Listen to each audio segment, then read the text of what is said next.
Welcome to the first legislative forum of the 2018 Iowa legislative session, sponsored by the League of Women Voters of Johnson County. My name is Tessa Herron, and I am a member of the League of Women Voters of Johnson County. The League is dedicated to educating voters on political and ballot issues. We encourage informed citizen participation in government. Membership is open to both men and women, age 16 or older. We invite you to join us. There are brochures about the League on the table in the back of the room. These forums are designed to give local citizens an opportunity to discuss current legislative issues with their elected officials while the legislative session is underway. The co-sponsors for today's forum are the Iowa City Community School District, the Iowa City Education Association, the University of Iowa Public Policy Center's Social and Education Research Program, and the American Association of University Professors. I would like to introduce our legislators, starting on the far end. Amy Nielsen, Representative for House District 77. Bob Kaufmann, Representative for House District 73. Mary Mascher, Representative for House District 86. David Jacoby, Representative for House District 74. Bob Dvorsky for Senate District 37. Kevin Kinney for Senate District 39. And Joe Bolkcom for Senate District 43. Representative for House District 85, Vicki Lensing, could not attend as she is working her other job today. We will start the forum with 5-minute summaries from each of our legislators on recent legislative matters of interest to them individually, starting at the far end with Amy Nielsen. Thank you for that wonderful 5 minutes. I'm Amy Nielsen. I'm from North Liberty. This is my second year in the legislature. I serve on the Education, Local Government, and ranking member on the Natural Resources Committees. My budget committee is the Infrastructure and Transportation, and I also serve on Administrative Rules Review Committee. Interesting legislation that's come out so far. I can't say that I've seen anything real interesting and good. I currently am working to stop a bill in the Education Committee that would open up online learning. Sounds good, but probably not going to be the best thing for our rural schools. Also hoping that we're not going to see vouchers bill come out of committee. And not really looking forward to the de-appropriations that we're going to have to do in the next couple of weeks. So I always like to start things off on a positive note. And I will yield my time to Bobby. All right.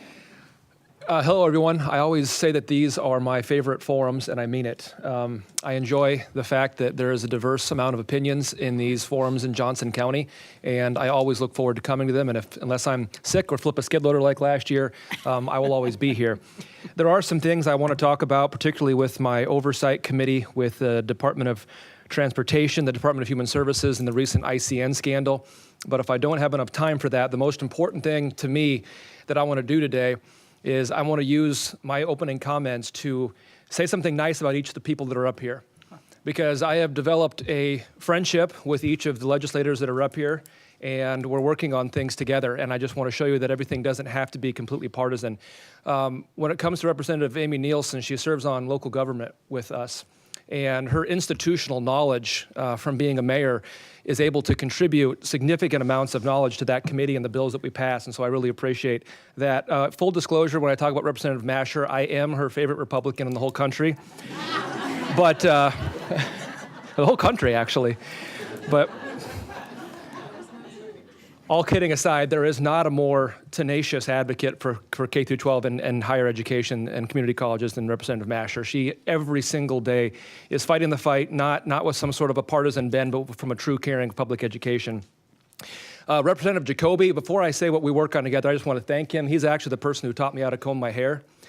And, but all kidding aside, Representative Jacoby's really good at working with STEM and workforce development. I mean, we just had a chamber forum, and whenever a question comes up about workforce development or STEM or education, we instantly look to Dave because he's absolutely the expert on it. Senator Dvorsky, I've gotten to know him over the last 6 years, and his institutional knowledge is something that none of us will ever be able to obtain. It just amazes me that you talk about a department or a board or a bill or a year, and he's got a 5-minute speech about what exactly happened and who that person is and what they did and what their kids' names were. And so that institutional knowledge is something that we're going to miss.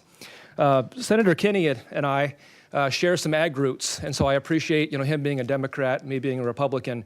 We're able to share those different perspectives, and on top of that, also his law enforcement experience is something that comes into play with a lot of bills. And then finally, Senator Bolkcom and I, we fight a lot, but I completely respect Senator Bolkcom, and one thing you'll get with him. There's sound booths over there. Is that better? The mics don't like what you're saying.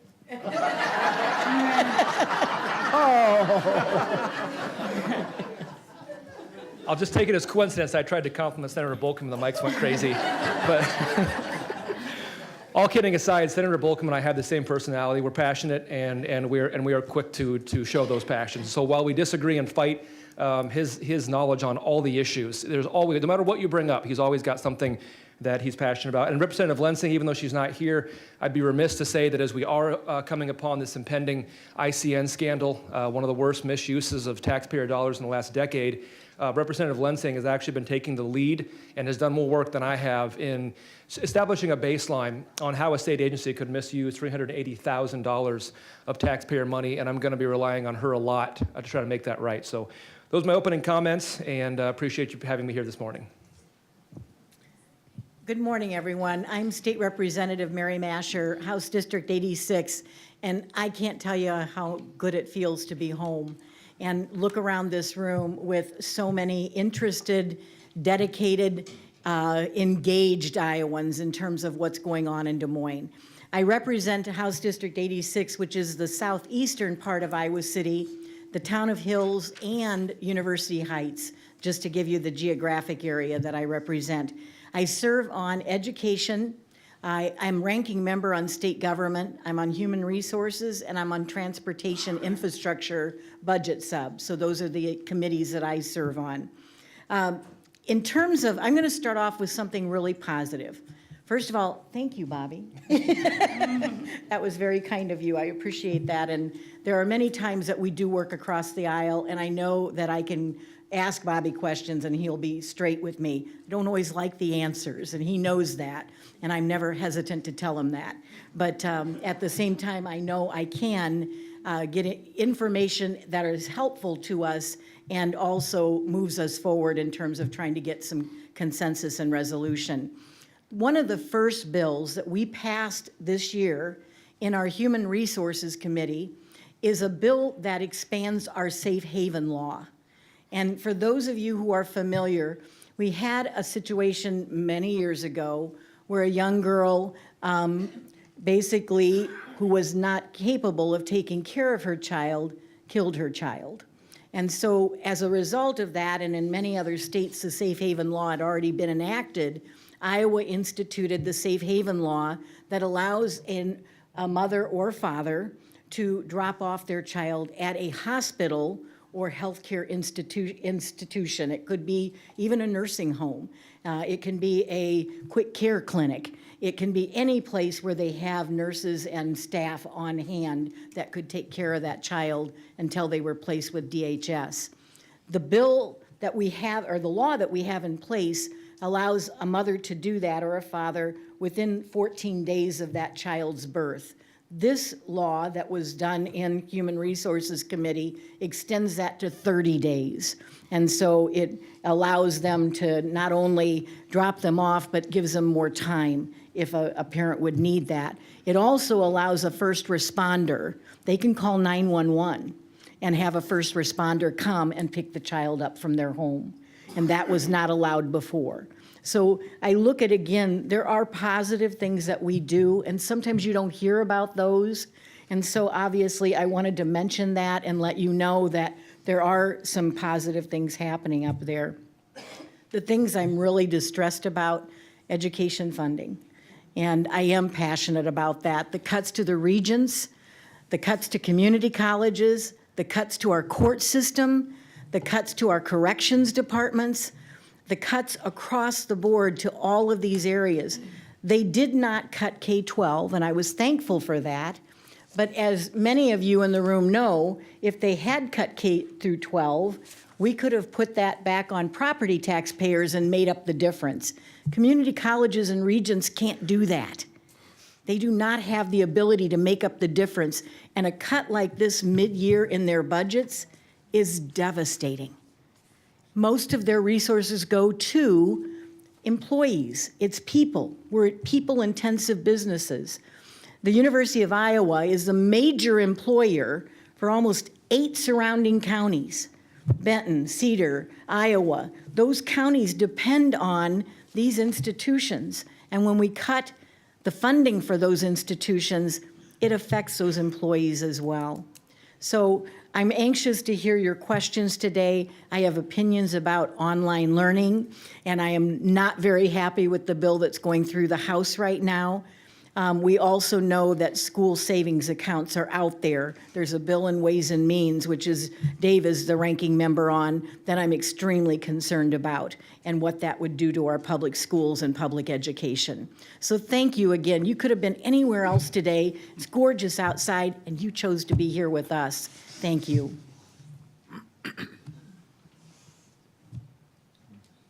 Wow. Look how many people here. Thank you so much for coming. You know, after 3 weeks in Des Moines, it's great to be around people, both feet on the ground, well-grounded. Because I got to tell you, in Des Moines, I don't always know where their feet are, but I can tell you where their head is.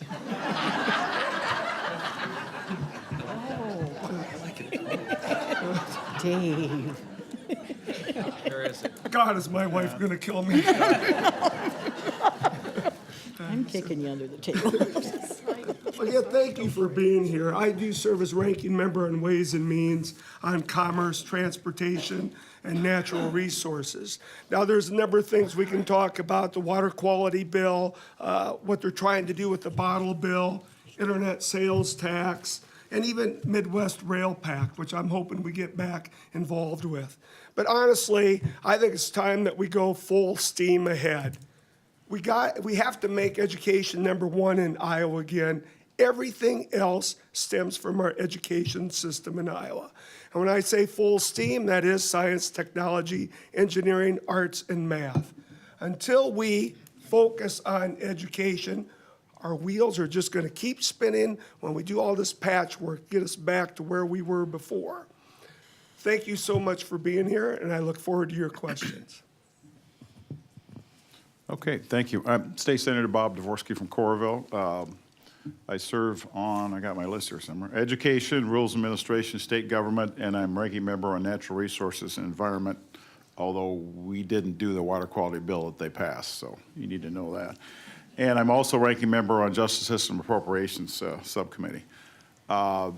Dave talked about the water quality bill. It's only a water quality bill in name only. It takes money from the general fund and also from the infrastructure fund and sort of throws it out there on various practices out there, which makes them, you know, the practices themselves are good, but it doesn't target it and there's no really monitoring. So you don't really know where you started and you don't know where you're going to end. So it does throw out some money to work on the water quality, but not in a systematic way, and you're not going to be able to get any results, know where you're at and what you're doing. So other than that, it's a good bill, right?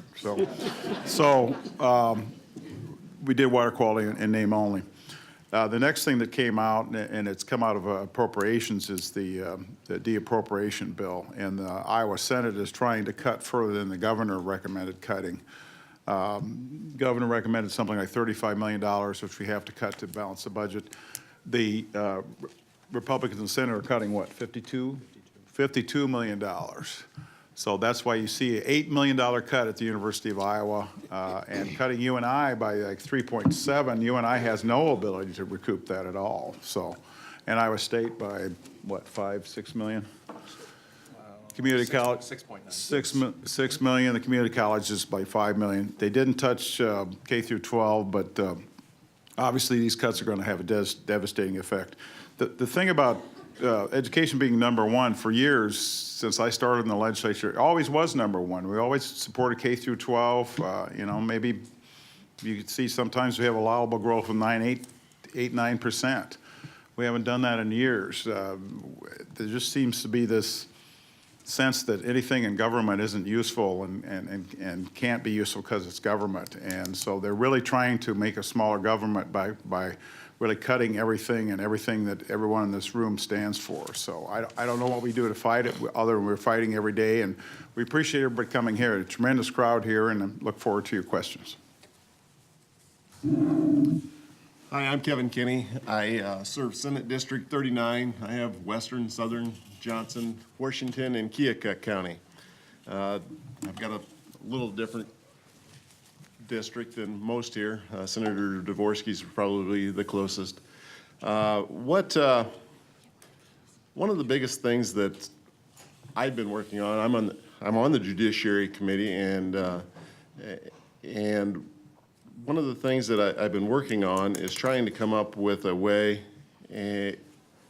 that we can educate people on some of the sexual abuse, human trafficking, and making people aware of this. And we're going to have to educate our children. That's the one thing that we're going to have to do. And this bill, Senate File 2056, is just putting that in place, that the K through 12s would teach age-appropriate education to those students. And in this bill, try to get along with the Republicans, I put it that they could opt out if a parent was objective to this. By mandating the schools to do this also, it wouldn't pass. So I'm trying to work within the frame system of the legislature right now to try to bring this forward and get this passed. One of the other issues that I've been trying to work on is EMS, and trying to get EMS brought up to speed as being an essential service. By doing this, what I have asked is that we go back to the voters in our townships and give those voters the rights in Iowa to vote among themselves to fund EMS in our townships the way this is done now. Again, it gives the voters the ability to say that we want to fund EMS. This bill is actually being run now by Senator Shipley, who I've been working with on the Republican side, trying to bring this forward. Hopefully we will get some traction for EMS and be able to do something for them. We are, here in Iowa City, it isn't the problem that it is in rural Iowa, even reaching out into some of our more rural parts of Johnson County where we don't have the people there responding and the first responders training them and so forth. The water quality bill, I'm going to come out and I voted for it because I felt that at least it was a start, that we have to start somewhere. Do I like the water quality bill as it is? No. I mean, Senator Dvorsky and I were trying to put amendments on the water quality bill to force them to use the watershed approach. But there is some monitoring done by the DNR, the Iowa Soybean Association, and over here at the university through the Flood Center. So we do have some monitoring, which I feel is very important. That for me is we want to know if something would happen in and this has all been forced by the nutrient reduction strategies, which was started by the hypoxia zone down in the Gulf, that we can go back and say that, yes, Iowa is doing something. We can tell how much water or nitrates that are flowing out of the state of Iowa, and we need that there to protect Iowa. So we need some of that monitoring. That's one of the things that I do feel is very important. But there again, we are starting, and we can come back and continue to work on water quality. parts of my district, especially Washington County, are the number one in CRP, are the number one county in cover crops and so forth. So they're asking that we support this, and I do support this as a first step. I'm done. Good morning, everybody. I'm Joe Bolkcom, a member of the Iowa Senate. I live here in Iowa City. My district is Iowa City, University Heights, and the town of Hills. Thanks for being here. Great turnout. I want to encourage people on Monday, February 5th, we have our off-year caucuses, both parties, and I hope that everybody, some of the things you might hear today will excite you to go to your caucus and be involved in the political process this year, because it couldn't be more important what happens in the fall elections. I serve on 4 different committees: the Human Resource Committee, which does health policy, the Ways and Means Committee that does tax policy, the Health and Human Services Appropriations Sub that oversees the Health Department, the Department of Human Services, Department of Aging, the Medicaid budget. And I'm also this year and last year the ranking member on the Senate Appropriations Committee.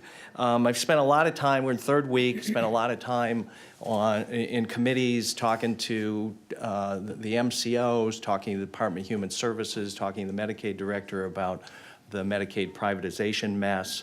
It appeared there are a number of people talking about bills to try and improve it. I think the energy behind those are the realization that people in Iowa are unhappy with how Medicaid privatization is going, and the political reality of an election this year has Republicans in the General Assembly scurrying around trying to paste together some sort of bill to help. The governor's office and the MCOs think things are going fine, and I suspect that when we adjourn and go home, there'll be essentially no changes made to the process of that. So we spent a lot of time on that, and really it's leading to the unraveling of our mental health system in Iowa and the challenges so many of our families face. What family isn't affected by mental health issues? So I'm greatly concerned about that, and just spent a lot of time in meetings, kind of, not making much progress. The other thing I spent a lot of time on this last week, especially, is the GOP budget crisis, and it's a crisis of managing the state's treasury and managing the state's resources, and it just didn't arrive this week. Representative Mascher noted the cuts to education that are so deep, but every department of state government, the Department of Aging, the Department of Health, the corrections, workforce centers, you name it, it got cut. And it also got cut last year, and it got cut the year before that. And it's the reason we have this budget crisis. One of the largest presenting reasons is the fastest growing part of the state budget has been runaway tax credits, exemptions, and giveaways to large out-of-state corporations. And there's been really no reckoning at this point by the majority party to take a hard look at that. And Governor, the second day of session, alluded to sometime down the road, maybe we should take a look at tax credits. We should have been looking at tax credits 5 years ago. And we've had, I think, really failed executive leadership over these last 8 years that has allowed really this budget to get away from us. And I think it's really quite a substantial problem. In the last 12 months, the Republicans, to balance the budget, which we are required to do, borrowed $140 million of rainy day funds. And with the proposed cuts of $52 million this week by the Senate, we'll have cut about $140 million worth of funding from services people in Iowa depend on. Since yesterday, when this budget came down, the Chief Justice of the Supreme Court said they may have to close up to 30 courthouses in order to take the $4.5 million hit. So we have a crisis on our hands. Over the next few weeks, we're going to have to deappropriate this money. It's hard work. But I think at the end of the day, when we elect people that don't really like government to run government, we shouldn't be surprised with the results. I look forward to your questions. All right. Thank you all for your updates on legislative issues. We will now open the microphone to questions from our in-house audience, starting with the League and a question from each of our co-sponsors. And I've got a message from the back of the room that it's hard to hear, so legislators and people asking questions speak directly into the microphone. All right, starting. There are more chairs right in the front. Okay, so the League question for anyone who wants to answer. The governor has stated that she wants to develop Iowa's skilled workforce, yet in recent years, the state has cut funding to schools at all levels and predicts further cuts this year. How can the state continue to cut education funding and still develop a skilled workforce? You can't. Next question. What's being proposed by the governor is actually just moving some shells around of things that are community colleges and the K-12 system is already doing. The good thing about that is it does give you credit for the work that you're doing. It gives credit to the community colleges and the universities for their partnerships, but it does not create anything that's new. So we're looking at something that's innovative, that touches every student. And what I've seen in the plan so far does not do that. And I just want to correct the League question. You said every area of education's been cut, K through 12 has not. Other areas have absolutely been cut, but K through 12 education has not had one dime cut from the budgets.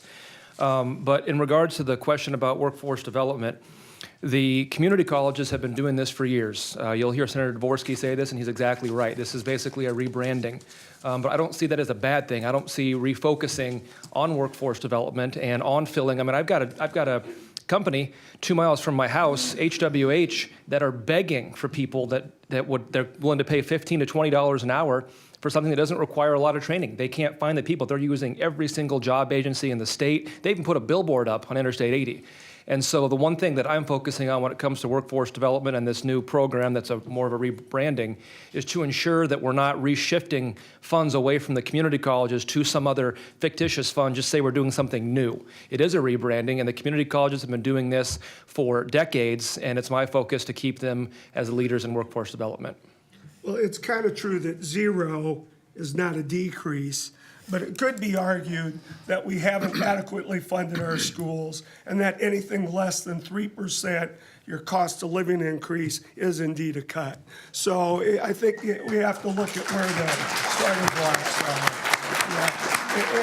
And that's not just our supplemental aid or allowable growth, but also what we're looking at in terms of innovation.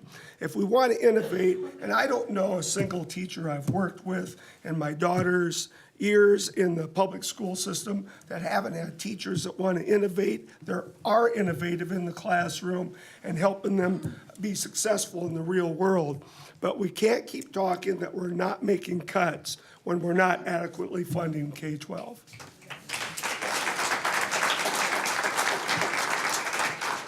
It is a rebranding to try and make Governor Reynolds look like they're actually doing something on workforce.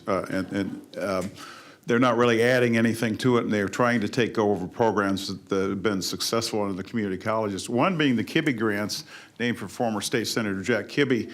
Apparently, you're going to take that and put that under the, take it away from community colleges, put it under IWD, Iowa Workforce Development, and then maybe call it the Reynolds grants or something. I mean, really, that's the whole thing here. It's really kind of a political thing to say that they're doing something, and that's really unfortunate because there are a number of businesses really are looking for highly trained, skilled workers, and we need to put those programs in place to do that. One of the other things they're talking about doing is the Iowa Workforce Development Office, closing the Iowa City office, and they've talked about that for a number of years. Under the previous director who closed everything, she didn't accept Iowa City office, but this director is talking about closing the Iowa City office. So I think people in this room ought to, if you ever use Iowa Workforce Development in this area, I think you should let the people know in Des Moines that you don't want that closed and it needs to remain open. I noticed that some of the other communities that were closing will be Fort Dodge and some others who are about half the size of Iowa City area. Makes no sense to close it, so people need to be aware of that.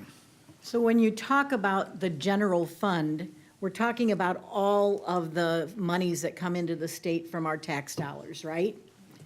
Less of the general fund is being devoted to K-12 education, and we've seen a decline in that dedication of funding over the years. That's been continual. There was a 0% allowable growth just not more than, I think, 4 years ago, which was devastating to schools. It meant that a lot of schools were having to dip into their reserves as much as they could, and it was creating a situation where they couldn't replace teachers.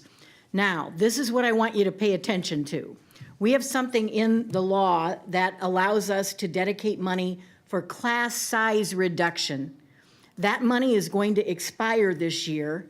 The belief is that they're going to take that money and use that for supplemental state aid for schools.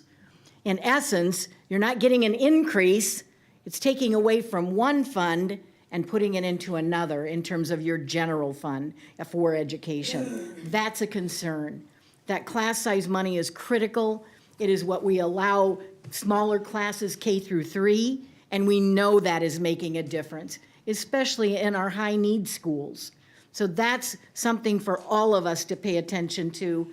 That commitment to public education must be there. It's the foundation of everything else. Thank you.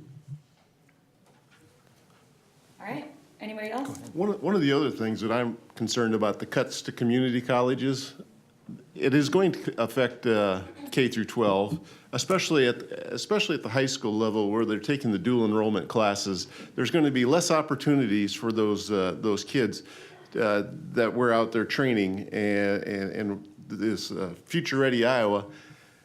To me, that's directly going to affect that.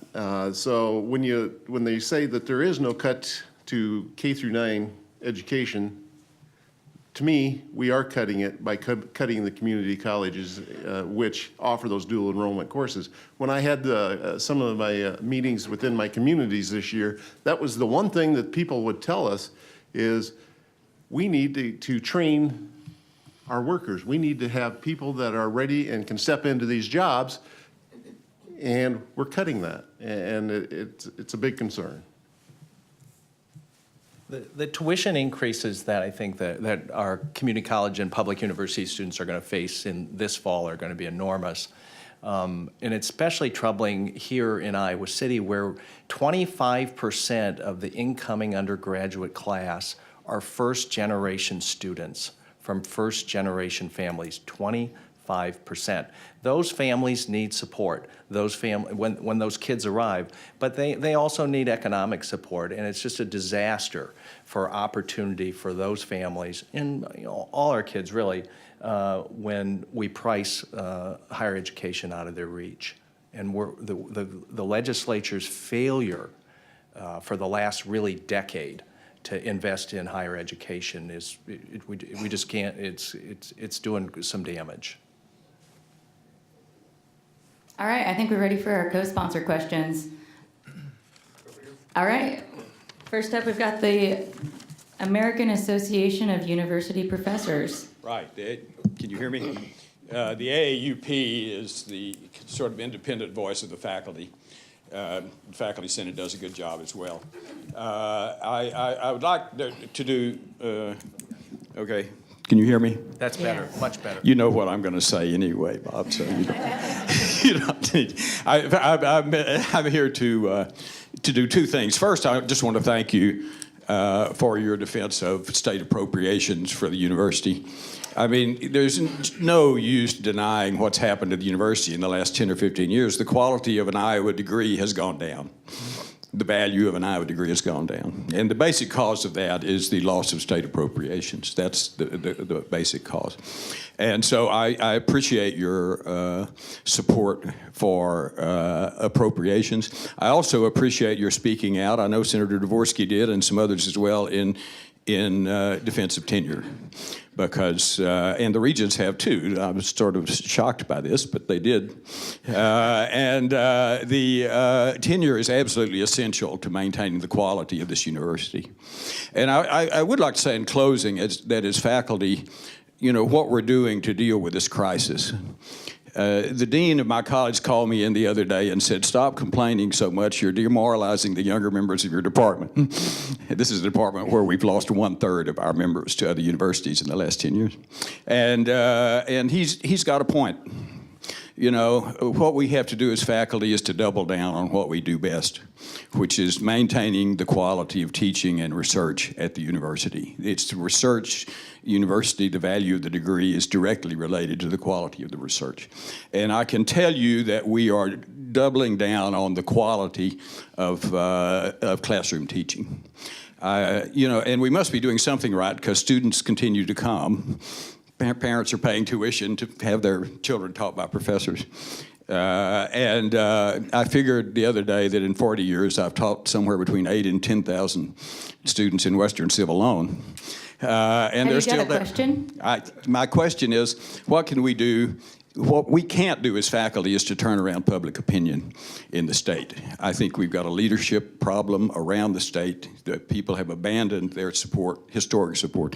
And really, there's very little we can do about that. We depend on you. And I'd just like to ask you what you can do and what's the way forward to turning that around. Very quickly, 2018 elections. That's honest to God truth. That's what's going to turn it around. It is. And on the Democratic side, there's a number of people running for governor, I think 7 people. So if you get a chance, and a number of people running for statewide offices, so they're going to be going around the state. Certainly will be in Johnson County. So take every opportunity to ask them, what are they going to do? How are they going to change it?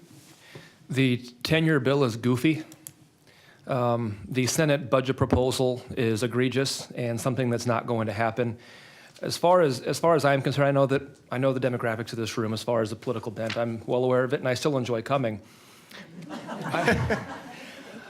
I'm not going anywhere. And so what my goal is to be in my seat is to change what is an inherent bias from a lot of folks towards the University of Iowa.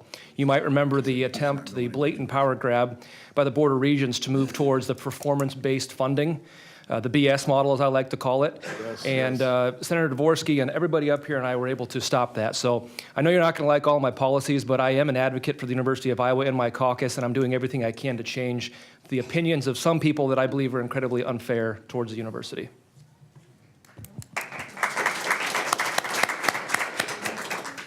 I think that the amazing amount of turnover in the leadership of these 3 institutions has not been helpful to getting out and doing the kind of grassroots work that our presidents actually need to be doing. And I think a heck of a lot more of that needs to go on, where our presidents are on the road having relationships with key people. Not enough of that is happening. And with all this turnover, it's hard to develop a relationship and make the case, because I think the primary job of our presidents is to make the case about the investment that goes on at our 3 public institutions. And that said, you know, you can make the case till the cows come home, but if the executive branch and the Republicans in control of the legislature, if we don't manage our resources better, you can make the best case in the world, the cupboard's bare. So it's kind of 2 things we need to do. We need to get a better handle on how we're managing the state treasury, and our leaders of these institutions need to get out and start selling what's going on. I agree with Joe. Mark that down. I think that was recorded. We really need to elect the Board of Regents.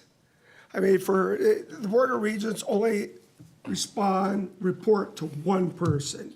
And regardless of political background, we needed to have an elected position so that regent goes back to his or her home territory and expounds the virtues of our regent schools. So I still have the bill filed. Someday I hope it gains some traction. But until we do that, we're subjected to the whims of one person. One of the things former President Mason did was within 2 years, she would try and go around to all 150 legislators in Iowa. And that isn't being done now and needs to be done. It needs to be done not only with the president, but also other top officials, the University of Iowa, as well as some of the deans. I know Dean Johnson of the dental school is a beautiful example. He knows probably every dentist in Iowa and gets around and talks to them, and that kind of thing it is the University of Iowa, not the University of Iowa City, and it needs to happen that they get out and promote that. Jeff, the other thing that we've been seeing is students that come from other parts of the state where they have legislators who don't always agree with the funding for the regions. Those students need to talk to those legislators in their districts.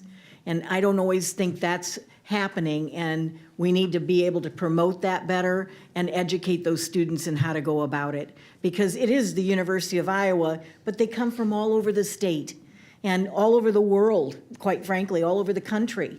And we should be excited about that because it brings people in and new ideas. That's what makes a university work well and obviously provides opportunity for all. And so I think we can do a better job with educating those students in other parts of the state and how to promote funding for the regions in their hometowns. All right, let's get another co-sponsor question. Iowa City School District, ready to go? Hello, I'm Lori Rotlin, and I am representing the Iowa City School Board.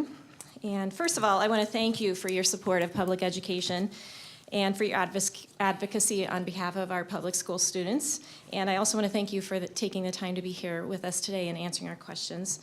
I know that topics like decreased revenue, educational funding, and vouchers are going to come up today already, so I'm going to take a different angle with my question. As I know that you know all too well, many of your colleagues in the State House do not view public education funding in the same way that you do. And I oftentimes wonder what we from Johnson County can do, and specifically from the Iowa City Community School District, what we can do to help legislators from around the state view public education in a different way. This week, our Iowa City School Board made a bold move, and we voted to bring agricultural education into our secondary schools. This has gotten us a fair amount of notice from people around the district, outside the district, and even from a staffer in the governor's office, thanking us for providing programming that has the opportunity to increase the training for careers here in Iowa that would make our Iowa economy strong in years to come.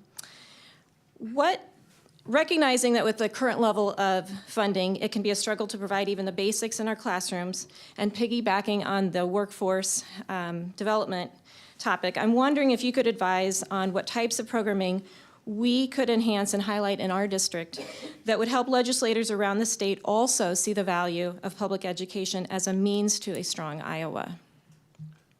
One of the things. Thank you. One of the things that I was grateful to be asked to be on the committee to bring back the FFA in the Iowa City schools. Say what that is. Future Farmers of America. Future Farmers of America isn't just agriculture. Future Farmers of America are careers that are in the agricultural field. They're scientists, they're doctors, they're marketing people. It is so much more than just farming. I was asked to be on this. I was trying to get it in the Clear Creek school system for 13 years. When I was a junior in high school, they dropped the ag program in the corridor. Kirkwood Community College, at that point, had taken over the ag courses. Well, they dropped those ag courses. That dropped a lot of the agricultural classes within the corridor. Cedar Rapids does not have FFA. Solon shares a little bit with West Branch. Clear Creek, Highland had gotten the FFA program back last year. We need to educate people on what farming is, where the food comes from, what careers are available to people. And I think that that's going to bridge a lot of this urban versus rural headbutting that may be going on when people realize farmers can't do it without the urban people. And we have to work together as a state. And that's something that I've found as being one of the only farmers in the state, as a state legislator, that we do have a couple of spouses.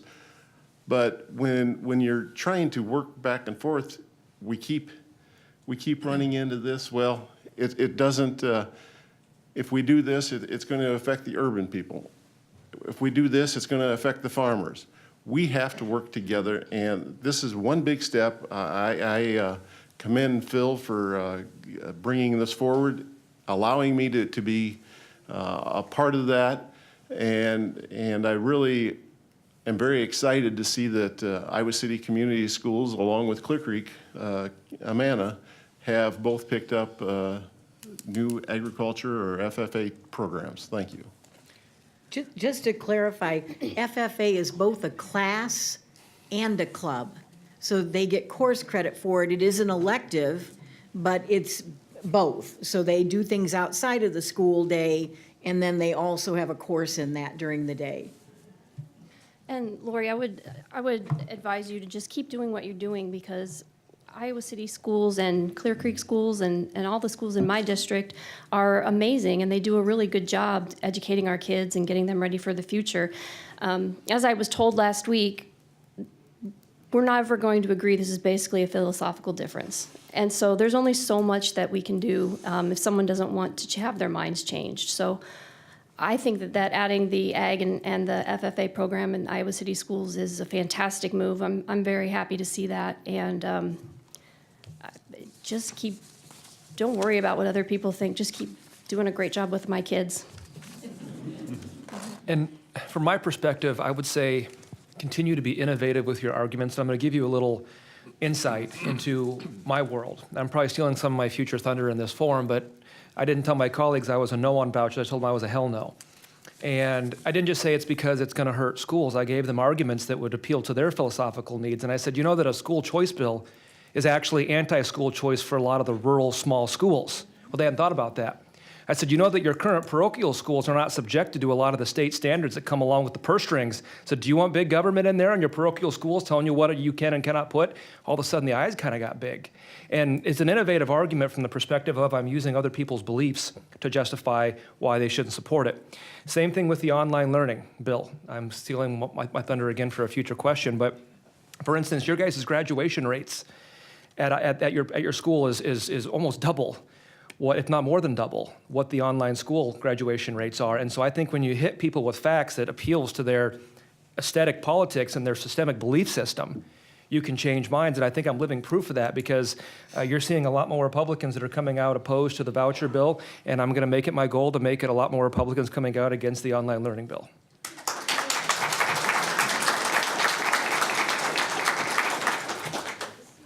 I appreciate what Bobby said. One of the things we can do in Johnson County is actually deal with Johnson County and all the schools in Johnson County. Obviously, community school district is a great school district, but it's not the only one in Johnson County. And we do have meetings, as you know, you were there yesterday. We do have meetings with educational leaders, superintendents, and teachers and school board members that I established several years ago that we have them now on Fridays before these forums. So that covers Johnson County and Lynn County. They established those years ago also, where the Lynn County legislators meet with all the area superintendents and advocates for education. We need to do that. We need to do it at the AEA level, where you have Area 10 with all the superintendents in that level. So these structures are in place. We just need to have people participate in those and go to all those things, and that's the way you build larger support across the spectrum in Des Moines. So, and Bobby and I have Cedar County, and there's, what, 5 districts in there? And we try to go to their school board meetings and that sort of thing. So you got to represent everyone in the area, not just one district or two. But that's a great opening. If we want this innovation with FFA or bringing it back, or, as I say, full steam ahead, you have to fund it. And I call it the 3+1. You start with a base every year of 3% for the school districts, and then add 1% for each student. In essence, what you would be doing is almost creating an IEP, an individual education plan, for every single student in the public school system. And they can choose if they want to go through FFA. They can choose if they want to go through a science or technology, be on a robotics team. They can choose if they want to go the arts route, but we have to put funding behind it, 3% plus 1%. And then I'll tell you, the school districts will be happy to accept any performance measures, because if you have the funding for them, performance measures will be met. I agree with Bobby. You quoted that, Bobby. Why don't you guys get a room? Now she will kill you. Now she will kill you. All right, I think we're ready for another co-sponsor. You thought that. Iowa City Education Association. This is going to kill you. Yay. Yeah. Thank you. I'm Brady Shutt, co-president. Hi, I'm Mitch Gross, co-president. First of all, we'd like to begin by just giving a huge shout out to Senator Bob Dvorsky, because teachers and students and public education in this state have not had a better advocate. So on behalf of the entire state, Senator Dvorsky, thank you so much for your service.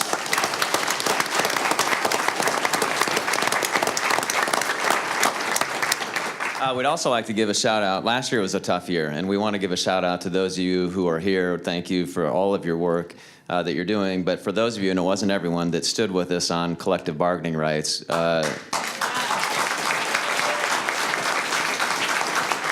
So we were heartened to see Amy and Mary and Vicki have a bill forward about elections and recertification, and we appreciate that. You know, that's a priority of ours. You guys did steal a little bit of our thunder. We were sitting in the back going, oh gosh, here come all of our questions. But we are worried about a second wave of attacks on public education. I think when we watched the Chapter 20 gutting last year, we saw Republican House leadership saying, well, we're going to maybe do some revisions. We're going to tweak it. And it was a gutting of it. So we're concerned, about things like 529s, the Senate File 2091, which is the education savings grants, online and or private for-profit charter school monies, those things. And I know we touched on that a little bit, but. Yeah, so on Thursday in the newspaper, Governor Reynolds said, quote, allowing redirected state money for private, parochial, or homeschool expenses is not unreasonable. So we'd like your comments on that. Is it unreasonable to use tax dollars for public and parochial education and homeschooling? Yes, it's unreasonable. And as much as I know you'd like to tie the differences between last year's collective bargaining bill and this year's bills on online learning, vouchers, and savings accounts, they're not the same. I know you'd like them to be, but they're just not. And I'm here to tell you that those bills are out. Those bills are in what people would like to be their furthest final form. And the grassroots efforts that I am personally leading to make sure that they die is very public. I'm here today. I know people are recording this, and I'm happy that it goes out throughout the state. So the answer is the governor and I have a disagreement. She believes it's not unreasonable. I believe it is. Representative Kaufmann, we don't think they're similar bills at all, but last year's bill did a lot of damage to public education. We want to make sure there's not further damage done. And there would be a lot of people that would disagree with you in other areas of this district. But as far as these bills this year, I've heard it from them. Period. Yeah, not teachers. Actually, I've got 7 public school teachers in my family, several of which who are union members, and I've made it a point to add every single one of my teachers to my email list and visited every single one of my schools personally. There are absolutely and unequivocally teachers who disagree with you. Just an FYI, there are 2 sides to every story. That being said, I understand why you believe it, but I'm here to tell you the online schools, the SAVE extension, vouchers, 529s, the final form and its furthest form is very public, and I am adamantly publicly opposed to it and working actively to kill it. Both of them. I'd have to say I kind of agree that I disagree with Representative Kaufmann. I agree with you, Mitch. The online learning bill is extremely close to what happened with collective bargaining. It's gutting public education. It will kill our rural schools off very quickly, and it won't take much longer to come into the suburban schools. So that Senate File 475, I've been working on that for the last couple of weeks. It's taken up almost all of my time and energy to try to make sure that we have all of the arguments in place to kill that bill. I've heard Representative Kaufmann say this, but he actually has the power, I don't. But that bill will pass over my cold, dead political body. Is that what it is? Corpse, I'm sorry. It might kill me to stop it, but Mary and I are on the education committee, and we will stop it. We'll do what we can. I can't say we will stop it. So just to clarify, and this is the teacher in me, Mitch, Brady, you understand this. We have 2 pilot programs for online learning in Iowa.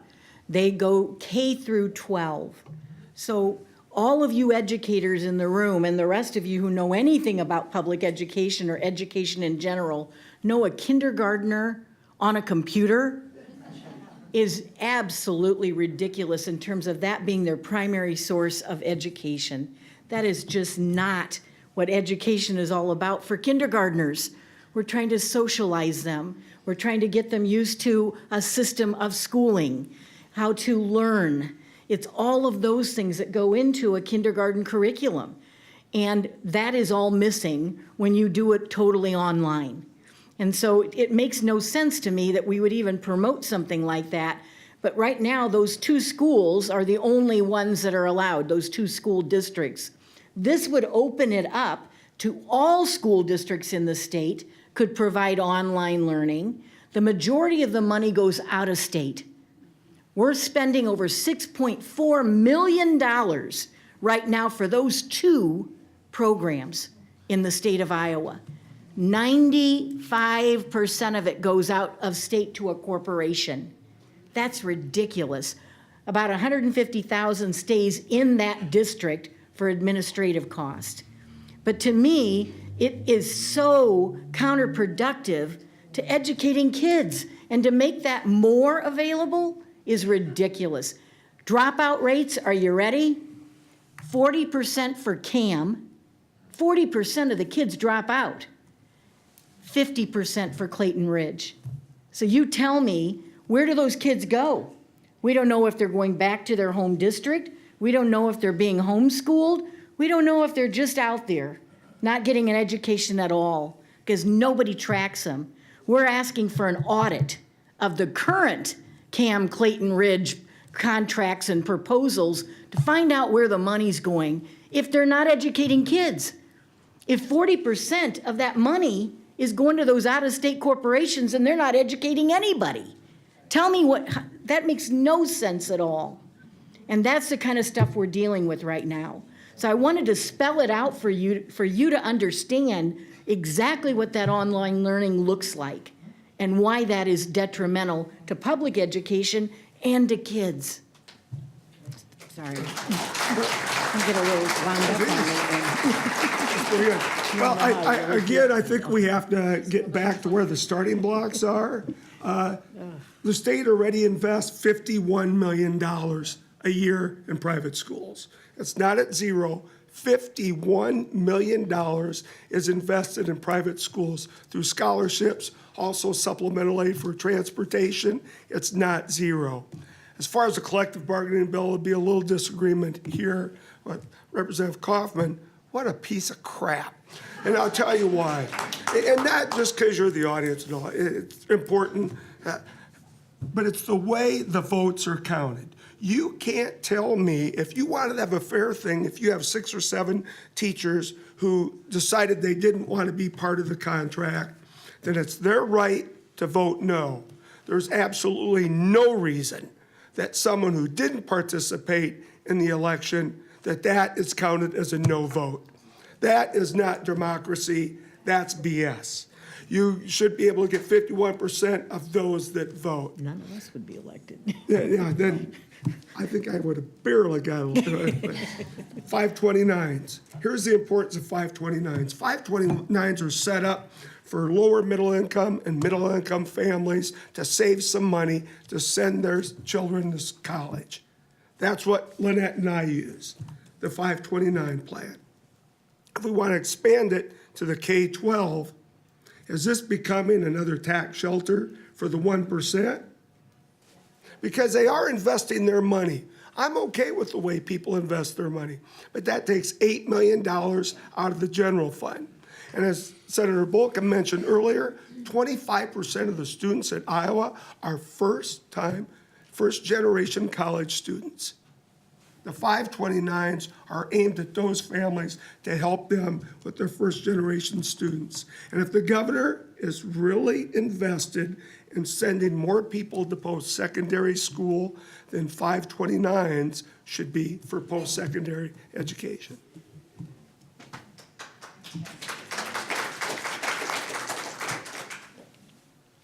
I disagree with the governor on this.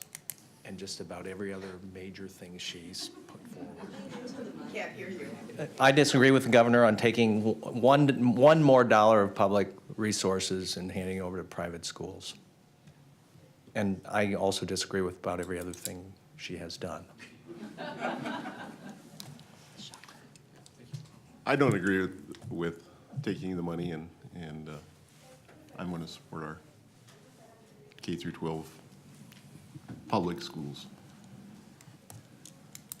Obviously, I've done that for 31 years, and I will continue on the 32nd year to support public education.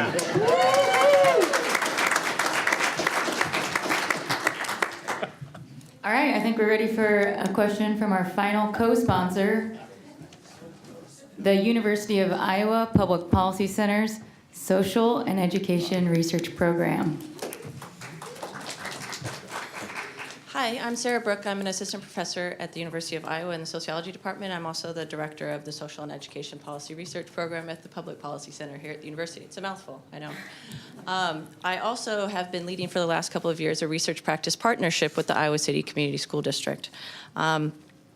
We started this partnership, well, first I'll tell you the purpose. The purpose of the partnership is to provide increased capacity for the district to use evidence-based strategies to create inclusive school environments and reduce disparities in student experiences and outcomes. We do this by using social science and education policy research expertise, along with practitioner knowledge and experience, to collaboratively address equity issues in the district. We started this partnership a couple of years ago because there are huge disparities in student achievement and discipline. For example, while 85% of white students and 94% of Asian students in 8th grade are proficient in reading, only 35% of African American students and 54% of Latino students are proficient. On the discipline side, we have huge disproportionalities. For example, while African American students make up only 19% of the overall student population, they make up 62% of the students that are suspended. Through the work that we've done in the school district, we've learned a lot. We know that student experiences of schools are influential in determining these outcomes. We've also learned that, unfortunately, there are systematic and patterned racial disparities in student experiences of schools.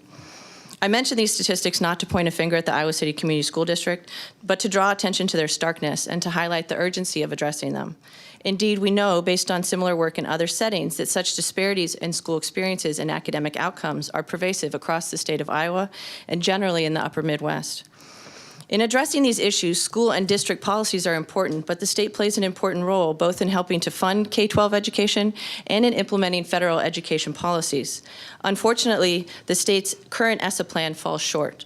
The aspirational goals detailed in the plan are that by 2021, only 51% of 8th grade African American students will be proficient in reading and only 44% in math. These goals are not acceptable. I realize that. Sorry, can you get to the question? Yes. African American and Latino students comprise 20% of the student population in Iowa, 1 in 5 students. I realize there are funding constraints, but equity needs to be a priority. I applaud the progress in recent efforts around expanding pre-K and early ed and early literacy. However, we need champions for equity. Can you identify current proposals that address these persistent and troubling disparities? So, yes. First one would be providing summer school for all. Mm-hmm. We need to be able to, especially in our high-need schools, make sure that they have not only the summer programs, but the transportation to get there. Mm-hmm. It doesn't do any good to say we're going to provide summer school if the kid can't get there. And then part of that is a nutrition program that goes throughout the whole school year, not just during the 9 months that the regular kids are in session. It has to be a good summer program for lunch as well. I also was going to mention that we need smaller class sizes, especially, and again, those schools where there is a high need, and we need a good articulated mental health system for children in Iowa. We do not have one. That's inexcusable. We should never be in a situation where kids can't get the help they need. We have young children, 2 and 3 and 4 years old, who are getting kicked out of preschool and daycares. You and I both know that's where they need to be. That's where we need to help them become socialized and to help provide the support they need. It makes no sense at all to be kicking those kids out when that's where they are going to be able to learn the skills they need. We know a lot about ACEs. I know our teachers are learning about adverse childhood experiences and what that does to a child. It actually changes their brain. If you're in a violent home and that's all you see, that's what you learn. And we've got to change that paradigm. If we had universal pre-K in this state for all kids 0 to 5, do you know what a difference that would make in Iowa? It would change the whole system because we'd also be able to help parents be better parents. And I think that's all part of the system. So yes, there's ways to go about it. Thank you for the work you're doing. Thank you for the research that you've provided us. Our districts know what they need. They just can't do it with less money. So thank you. Yeah, I think it's great work that you're doing, and I just would add a couple of things. I think that making sure that our teachers get gender fair and culturally sensitive training is a big step. We talked about that a lot when I served on the Iowa City's diversity committee, and I think that it shows that it works. When kids see things that they are familiar with in the classrooms, they're more comfortable, they learn better. So one thing, I think also more weighted resourcing would be another good step in the direction. I don't have much to add that Representatives Mascher and Nielsen already did, but one area of immediate help that I can think of is I've been bringing this idea to each and every one of my school boards and asking that if we're able to achieve a 20-year SAVE extension, would it be helpful to include transportation costs as one of those funds that they're able to tap into? And I think that would help not only the cause before us, but also rural schools and urban schools to be able to, if you want to use your SAVE funds for its current practices, fine. But if you've got an incredibly high transportation bill or you want to transport your kids to summer school, I believe that a transportation clause in the SAVE extension should happen this year when we extend SAVE. Thank you. I agree. All right, I think we're ready for public questions. In order to maximize the number of questions from audience members, you will be timed. You have 1 minute to state your question. If after 1 minute you have not stated your question, I will prompt you to do so. Please be respectful. As you come to the microphone, please introduce yourself.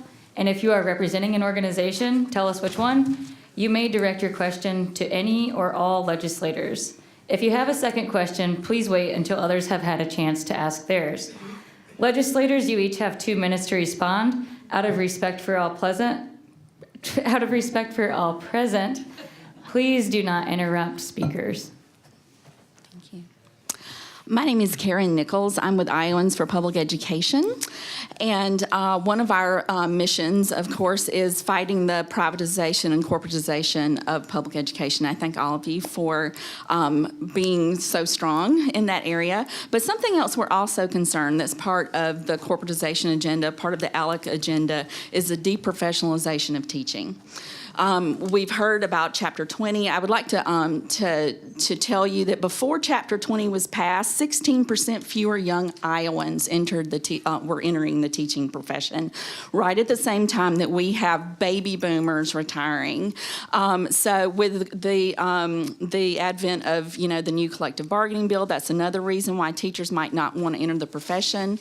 Our rural school districts are already fighting to keep teachers, and collective bargaining means that urban districts that are actually trying to keep those teacher rights are now at a stronger position to draw those teachers. So I would like two questions, actually. I would like to ask you about IPERS. Are we going to see a tax on IPERS? That would be another reason why people might not want to stay or be in the teaching profession. And I want to ask you also what you're doing to stave off, once we start seeing teacher numbers fall across the country. This happens in other states. This is not new. Once we start seeing that shortage, we start seeing the lowering of standards for teachers. And we're starting to see some of that in the legislature already. I would like to know what you're going to do to draw more teachers, fight the attacks on IPERS, whatever's going on there, and how we're going to to fight the deprofessionalization and lowering of standards. Thank you. Just to be crystal clear, there is currently, nor will there be, an attack on IPERS. That is a fictitious argument that was made up out of the ideals of a couple of senators with a terrible idea. Every 2 years, the retirement systems have to be reviewed. A couple of Republican senators absolutely did say they wish for changes.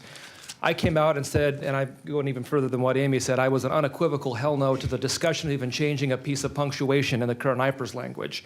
And I knew that it was going to be that way, but the narrative kept being pushed that people were going to take IPERS, tax IPERS, move it. The chair of the committee, of the pensions committee, has come out unequivocally and absolutely and said that there's not going to be anything done with IPERS. And I'm going to go further and say there should never be anything done with IPERS in terms of the next 20-year plan. It's obviously responsible to make sure that we're monitoring it to make sure it's solvent, but we had the CEO of IPERS with Representative Mascher, she's a ranking member on Committee of State Government, come in, and they are incredibly both conservative in their thoughts on how the money is going to be taken care of, but also innovative in how they're investing it. I was incredibly heartened. We have the best pension system in the country. And so there is absolutely and unequivocally not going to be any changes to IPERS this year, but going further, there should absolutely and unequivocally not be any IPERS changes going forward. So I want to thank Representative Kaufmann for stating that publicly and for everyone here to hear, because I believe that Don Pettengill is also of that same mind and is going to fight any kinds of changes. The concern is, and why it's even being brought up here today, we were only going to tweak collective bargaining. And that tweak was not a tweak, and all of us know that. That's why it's difficult sometimes to trust, and I do trust what you're saying, but I also know others have a different agenda. And sometimes that agenda gets in the way, and it oftentimes is a much more than a tweak. So that's why I think we need to be vigilant. We need to make sure that people understand what's at stake in terms of not only current retirees, but future retirees. How many are in the IPERS system in here? A lot of people. And that's the job, that's the security they have in their retirement. It's a good system. It's a good tool for recruiting. You go back to the recruitment. If we lose that, then I don't know anybody who'd want to teach here. And so that's why we need to be so vigilant about it. Thank you. Hi, everyone. My name is Mike Schluckabeer. I live here at Iowa City. Thank you all for being here. News broke in December that DuPont Pioneer was laying off Iowa workers from their Johnston facility. They initially refused to disclose to Iowa Workforce Development the number of Iowa workers laid off when, not 2 years earlier, the Iowa Economic Development Authority awarded the company $17 million taxpayer dollars to, in part, keep at least 500 R&D positions at that facility. They have since specified the layoffs. This news came on the heel of DuPont closing a plant in Nevada after receiving $13.5 million in incentives from the IEDA, news about which its spokesperson says I, as a taxpayer, should not actually be upset. But I am upset. I'm upset that our state keeps giving taxpayer dollars to already successful corporations and doesn't seem to care when they don't hold up their end of the bargain. What will you do in this session to prevent this low priority spending of taxpayer dollars, or at the very least, ensure that corporations that take my money actually keep their promises?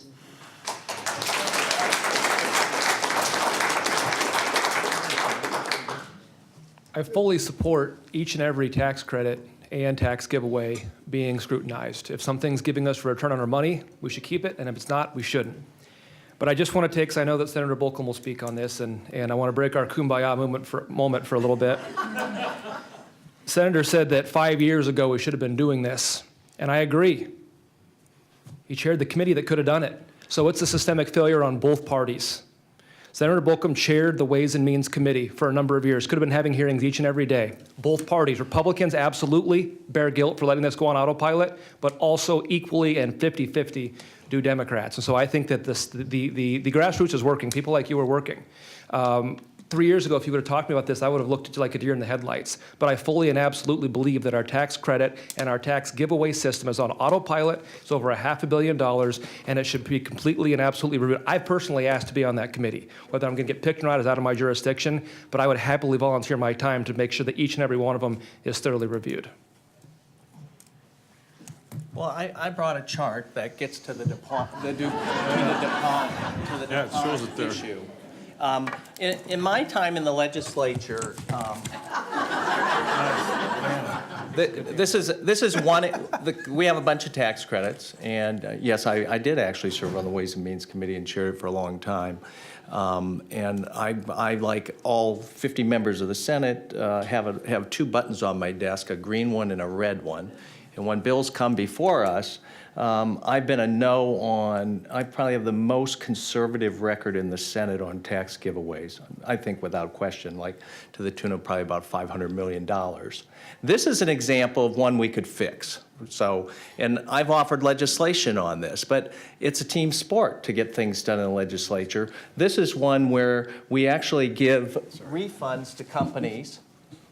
You know, we all hope to get a refund check, right, when you fund. These are refund checks of, these data are a little old, they're about a year old. This would be like more than $100 million to Deere & Company in refund checks, Rockwell Collins more than 100, Pioneer DuPont 50. These lines, these red lines, the University of Iowa and Iowa State, and you and I would all go down. As we've invested in tax giveaways, in this particular credit, the research activity credit is the most generous in the country. There's not anybody even close to doing what we're doing. I've offered legislation last session and in the past to save about $50 million on that program, and I hope we can get some attention to it. But it's a challenge to once you put these credits on the books, it's very, very difficult with these groups to get them off, because Deere & Company and Pioneer DuPont, Rockwell, et cetera, they come and say, geez, if you take this away from us, it's going to be the end of the world. But there's also no teeth when they don't hold up their part. Not nearly enough. So the administration of these credits through the executive branch, Governor Reynolds, when money's given away and they don't hold up their end of the deal, the executive branch is the agency, in this case the Iowa Economic Development Authority. It's their job to go out and claw this money back, and we don't do a very good job of it. They don't do a very good job of it. We've had Republican executive branch operation for going on 8 years here, and we just haven't had the leadership we need on this particular issue. To your issue, you didn't deal with tax credits. Obviously, tax credits are a big situation, but you were talking about actual money that they gave Pioneer DuPont. Yeah, the money that they're giving that they're not holding up their. Well, there are clawback provisions. If they don't create the jobs they were promised or whatever, they can go back against the business and get those back. We instituted those several years ago. Now they could be more aggressive in doing that, And I would say on the tax credit, we in 2007, when Democrats were in charge, we established a tax credit review committee. I led that effort. It's not been especially effective. I've advocated for a standing committee in the legislature. What's that? It's a committee that meets when we're in session and people get a better understanding of these tax credits, something that we absolutely need to get our head around. I agree with Joe. Yeah, because the fact of the matter is legislators hardly know what these credits do unless you care about this a lot. And I do, and have been one of the people that has complained the most about this spending. I agree. I think we got Bobby and Joe covered. There's a huge line of people who want to ask questions. I think it'd be useful if all of us didn't answer every question. Yep, so thank you. That doesn't mean we're not interested. Hi, my name is Tammy Neiden. I am a member of the Iowa Mental Health Planning and Advisory Council, and I also serve on the Iowa Children's Mental Health and Wellness Committee, but foremost, I am a parent. I want to thank you, Representative Mascher, for bringing up children's mental health. This is an incredibly important education issue, and I don't think we make that connection enough. And what we do with police, what we do with teachers, is we throw issues onto them that we don't as a state want to deal with. I'm tired of it. When it comes to children's mental health, they are not covered. The governor keeps saying lately, all Iowans have access to core mental health services. Not if they're under 18, they don't. And I want to know what you and your colleagues in Des Moines are going to do about it. There is no point of accountability for children's mental health in the state of Iowa. There's no funding stream like there is for adults. There are no core services like there are for adults. We need it codified that children matter in the state and they have access to core services. What will you do? Tammy, you've been an advocate for this for many years, and I know you've been working on these issues locally, but also at the state level. 2018 election. Pay attention to your governor candidates. Call them on the carpet in terms of what are you going to do? What will a children's mental health system look like in Iowa? How will you implement it? Where is the funding coming from? Why don't you identify the core services needed for children? So that's what needs to happen. We need to grill every single governor candidate on those issues. And 2018, there's an election. That's what Bob said. Well, I think the way that the children's mental health system has largely been overseen by DHS. And I just don't think that they've had the capacity or the relationship. So you've got DHS, you've got the Department of Education, you've got corrections, you've got the courts. I mean, there are a lot of players, and we've tried to develop a system from the state down for the last 30 years, and it hasn't worked. And you know that. We actually have a fairly decent, and there are challenges with it, but the adult system has been a stronger system. And the reason we fund it better, it's more coordinated. Fund it, sorry. There are core services. We fund it largely through property taxes, which are very stable, and they are very, and I think that we need to engage the regional adult system in a conversation about how we can fold the children into their care and oversight. I just think what we've found at the local level is when local people are in charge of these systems, people are more likely, not 100%, but I believe more likely to get their needs met. And so I think that's where we need to get. We need a governor that has a vision and an interest and put the time in to get this done. It's complicated, as you know. Thank you. Thank you, Tammy. Hi, my name is Elena Green. I am an employee for the Rape Victim Advocacy Program. So we serve victims and survivors of sexual assault and abuse in various counties around Iowa, including here in Johnson County. Lately, the Me Too movement has spread across the nation, allowing people to share their stories of sexual abuse, assault, and harassment. 1 in 5 Iowans will be impacted by sexual assault during their lifetime. Our agency and others like them across the state experienced extreme budget cuts in 2017. We lost 41% of our federal funding and 14 employees. I'm really just here to beg you, honestly, on behalf of all of the survivors I serve. I mean, these are people who are hurting. These are people who need our services. Our services are confidential. They are completely free of charge, so anyone at any given point in time can walk through our doors and know that they're going to get the help we need.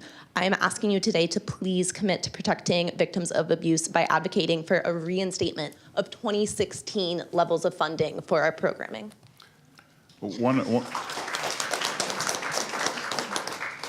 The funding for domestic violence and sexual abuse funding goes through the Justice System Appropriations Subcommittee, which I'm the ranking member. And I did receive an email from the lobbyists for them saying, would you do an amendment? They're trying to make cuts again that are way out of proportion to what the funding is. So we'll try and do that again. It just seems that committee, especially the chair from the House, is intent on cutting back on domestic violence and sexual abuse funding. I have no idea why. I mean, you do a great job with very little money, and it doesn't make any sense. So we'll probably be running amendments to try to deal with that cut there and de-appropriate. And then we'll have to look at fiscal 19 and see what we can do there also.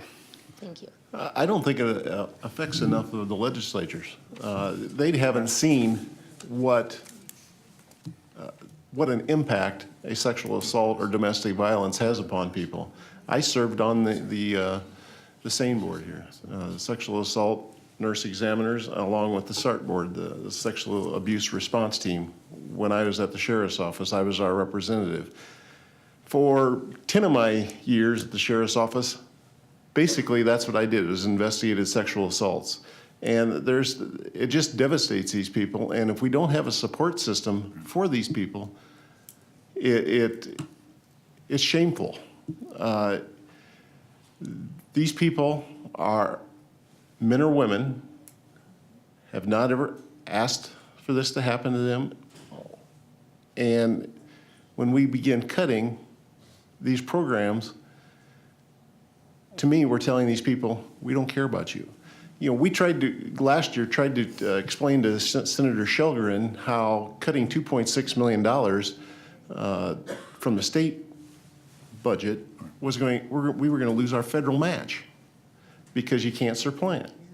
And when we did this, one of the responses that I've got from some of the Republicans after the federal government said we're not going to backfill was, we didn't think this would happen. I said, I sat here and I told you if we did not fund the state level, we were going to lose our federal match. And we've done that with Planned Parenthood,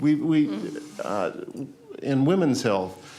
And I just don't get it. We're not fiscally responsible when we're doing those things. And I'm a Democrat, and I think that we need to be fiscally responsible, but when we're not taking care of our victims and our women in the state, it's shameful. And just as you said that legislators don't really understand the effects themselves, so I would ask you as someone who has all of that personal experience, as well as any of the rest of you who have either had a loved one experience sexual assault or violence, or yourselves, to please be, you know, I understand that it's on us to talk to our legislators, and we are, but we are also trying to give our time to our survivors, so asking that you all please, please, please talk to your colleagues and try to help us make them understand, because you obviously have a lot of experience, and we appreciate all the work you've done. I've already spoken to the Senator Shelgren and the co-chair, Senator Dawson, and have expressed that we need to start looking at this, and we cannot have any further cuts, and actually need to go back and restore some of the funding. Great, thank you. I actually think they understand it. A couple of them that have the power to deal with it, they just choose not to fund it. Yeah. I mean, I'm not sure why, because they've had people talk to them and everything. Thank you. Thank you. Hello, my name is Ken Bowen. I live here in Iowa City, and I want to thank you all for coming here today and updating us thus far on the current legislative session. I have a short question and an even shorter follow-up.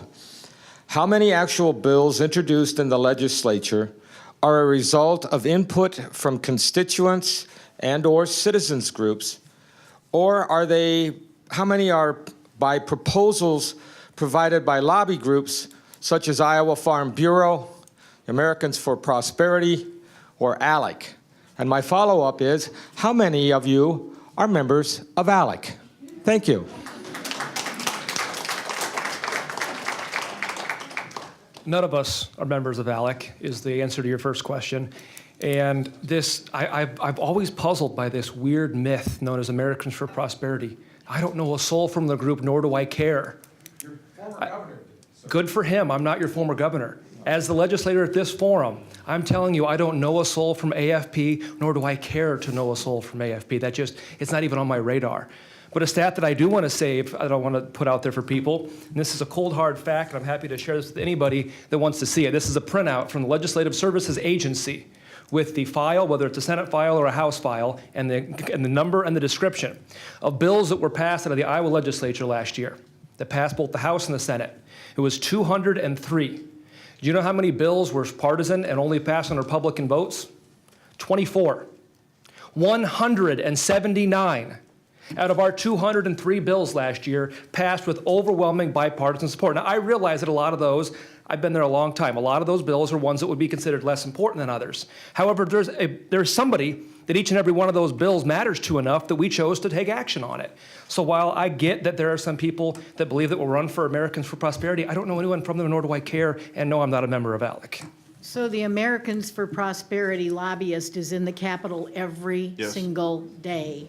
Yep. He proudly stood beside Governor Branstad when the collective bargaining bill was signed with no one else allowed in the room. He has no influence. So that gives you an idea of the influence he has Zero. with some Republicans. Zero. Okay? Some Republicans. Having said that, the bills that I introduce come from you. It comes from the people in this room who approach us and say, and I think that's the majority of us, we have an issue and we'd like you to see if you can address this. A bill that I proposed that came from you all was, we don't want to pay for lawsuits, $1.8 million worth, when other people should be responsible. And I said, I'll put a bill in that says, when you mess up, you pay for it. The people of Iowa should not have to pay for that. And we should be bipartisan in that issue. We should all be supporting that, because it makes no sense to put that on you when somebody else is at fault. I filed the same bill, so it's good that we're thinking alike. I got to tell you, every bill that I file comes from an idea from you. That's where the bills come from. I think the agenda of last session were indeed parallel with ALEC. Some might be Farm Bureau, some might be Americans for Prosperity. I think there's only one way to prove the answer to that question. Over the next 4 months, watch the filings for campaign finance. So if you want the answer to that, you don't have to trust me. Follow the money. It'll start in June through September. You'll see who's doing what. I think you should follow money, but there's dark money out there that you aren't able to follow. That's mainly the biggest problem we have with the campaign finance, other than the Citizens United, is that there's dark money, you don't know where it is. The Senate Democrats, or at least most of the Senate Democrats, have also signed on to a similar bill for the $1.75 million. So I think everybody did. Everybody signed on? Yeah. Okay, good. Hi, my name is Lori Nash. I live in Iowa City. Most of you know me professionally with my work in early childhood, but I'm also here because I'm passionate about that work. I'm passionate about the importance of early childhood. And I want to thank you for the minimal cuts that early childhood received. I know they could have been deeper, and so for that, we are appreciative. But I also want to go back to a couple of other things. So Senator Dvorsky, you mentioned that in Iowa, really, we have pride in putting education as number one. We used to. Well, yes, many of us still do. As a state, we used to. And often when we talk about early education, the birth to 5, we're told, well, what do you want us to cut? If you want us to support that, what should we cut? And Senator Bolkcom pointed out, we don't have to cut any other programs. It's not competition between programs. There are other ways to find funding within our legislature. We know that the more services and support we put into low-income kids aged birth to 5, the better our outcomes. If we want stronger schools, we need to have stronger early education. If we want to have stronger workforce, we need to teach those skills early. And so my question is, what can we do to improve the standing of early childhood education so that it reaches the level of K-12 education? So Lori, thanks first of all for all you do for early childhood education in our Johnson County area. And you've been a great advocate for many, many years, along with a lot of other folks in the room. One of the things we need is a funding formula that is for early childhood, just like K through 12. Yep. They do not have that funding formula. They've been frozen or cut year after year after year. So they're being asked to do the same or more with less. It doesn't work. And unless they have that funding formula, just like K-12, they're going to continue to be in that situation. I've been a big proponent of that. I have brought it up at the Early Childhood Iowa State Board meetings, and they look at me like, if you're going to advocate for early childhood on this board, we won't participate on this board anymore. And I thought, well, that should be your job, is to advocate for early childhood education and a stable funding source. That's what needs to happen, and we need to be having that conversation with governor candidates who also are going to be able to weigh in on that in this next election. Well, if anybody wants to put forth a bill that would support formula funding, let me know. Thank you. Yeah. My name is Sean Harmson. I am a professor at Coe College, and I live here in live here in Iowa City. The reason I'm a professor at Coe College is because I was able to come back to Iowa with my family, which includes my wife here, who is a family medicine physician and has been treating rural and urban patients since 2010. The reason I was able to do that is because several years earlier in 2002, I was able to go get my master's degree while working full-time as a TV reporter in Mason City, Iowa, 60 hours a week. I got that degree from UNI because of the ICN network, because Iowa had made the investment in a publicly owned fiber optic system that connected schools, so I could sit in a classroom in Mason City and be connected live, real-time streaming with a classroom in Cedar Falls on the UNI campus. I think right now we're in a situation, I was devastated to hear about the stuff that you had brought up, Representative Kaufmann. It's very true. It looks like there's some shady dealing going on and some people pocketing money. I think it's bipartisan. We need to get to the bottom of this, and I sincerely hope that this will be a case where the people that are guilty will pay for that crime and it won't come out of taxpayers' pockets, so they can pay us back, I think. But I also want to make a point that I think it would be a crime if the Republican administration that was in charge at the time that this was all happening were to turn around and use this as a set piece, as an argument to again try to privatize ICN, to say, oh, the government can't control this. Look at what a horrible job they did. This has been going back 20 years that Republicans have been trying to privatize the ICN. And so I would like to ask you if you would be willing to remember that this is going to be the next thing they're going to say. Look how they did it wrong. We need to send it to a private company. I mean, it works so damn well with Medicaid, but this is coming. This is the next step. I just want to kind of bring this, raise a little bit of awareness, because this will be the next step. So. Well, as the chair of the committee, I appreciate your input, and please feel free to reach out. We had 2 people at the last forum that had a different opinion of you. I'm sorry, not of you. A different opinion. A different opinion than you hold on that. I'm completely open-minded. Now, I've said that it's an option, but I want to warn you that it wasn't the Republicans that came out with that. The individual that came out right after this and said, we've got to sell it, was Senator Matt McCoy. McCoy's been saying that for 20 years. I'm just saying that public perception, I'm not saying he's right or is wrong, but just know that that's the public perception, is the first thing that comes out to Republicans that want to do it is a Democrat saying it. Know that as the lead investigator on that committee, I am open-minded, and please reach out and let me know what information you have, because I am totally open-minded on it.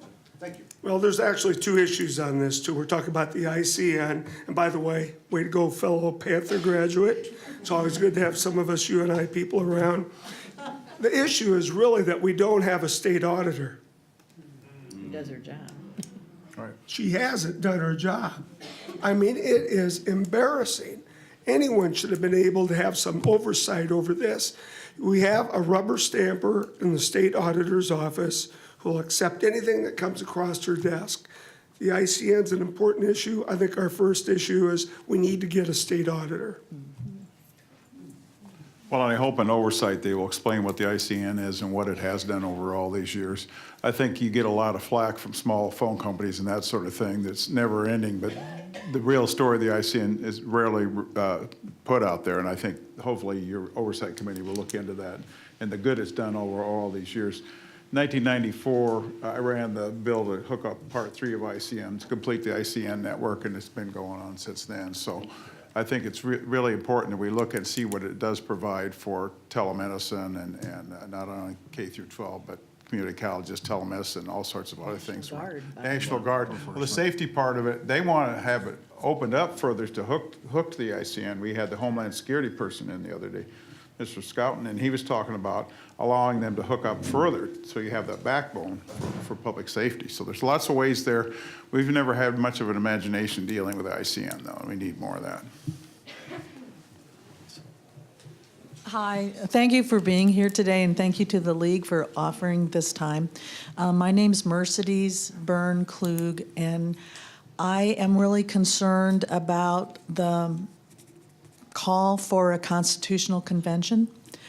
I don't understand really what's behind this. I don't know if this is like, well, we just need to tweak the U.S. Constitution and then they're going to go in and gut the U.S. Constitution, but I feel that, and it's really difficult to say this, but I really feel that we're moving chairs on the Titanic deck as we are headed toward an iceberg if we lose our Constitution and if we lose our democracy.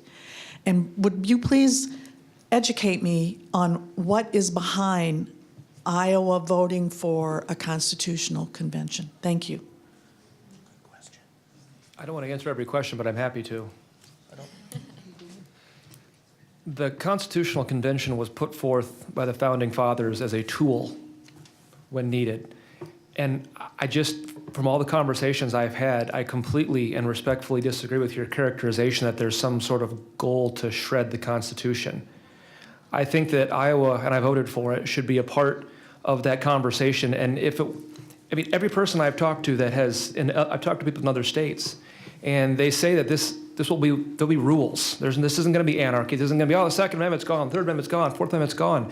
A very confined discussion about our Constitution, and I have no problem about having discussions about our Constitution. So I respect your opinion. I just disagree with your characterization of it. What's the purpose of it? I can tell you one. There's a group that are really opposed to Citizens United, the Supreme Court decision that came down on money is speech. And so some of them would like to open up the Constitution to change that.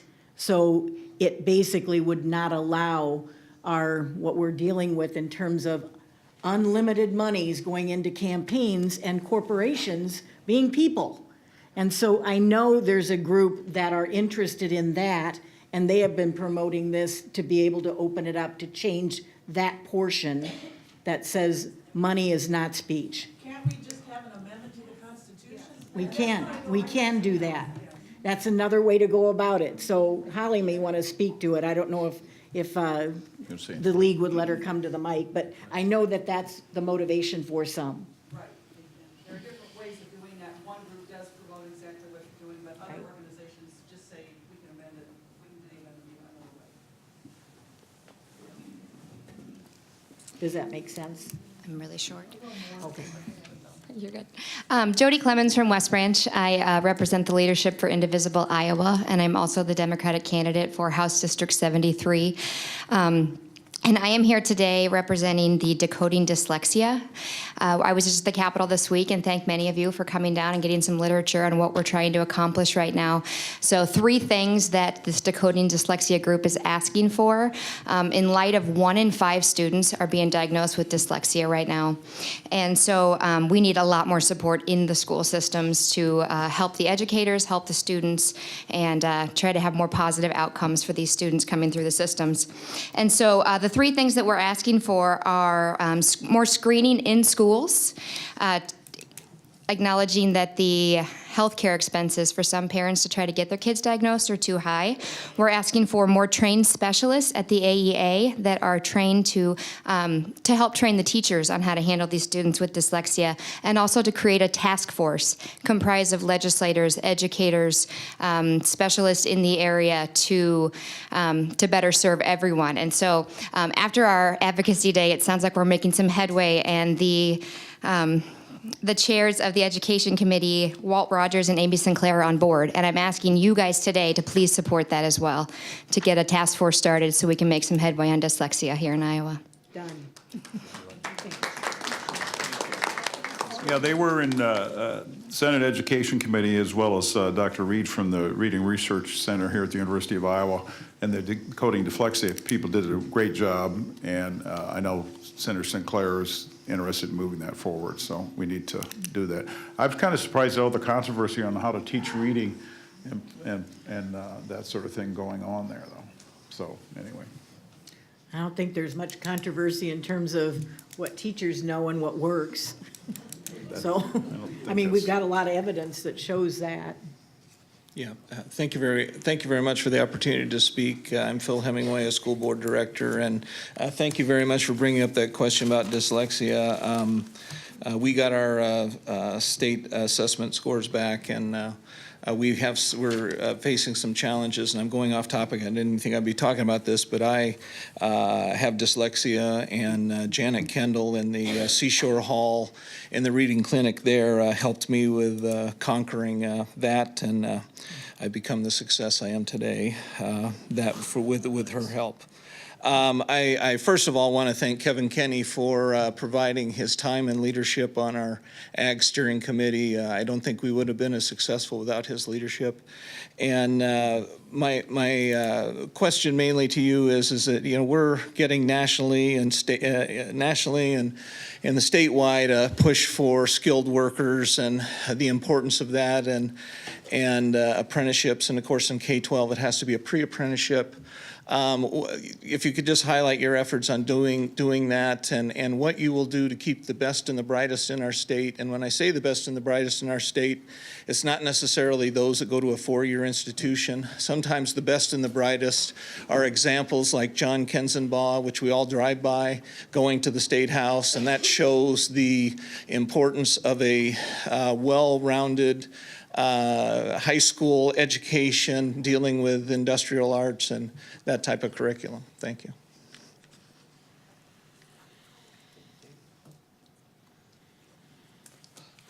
Why is everyone looking at me?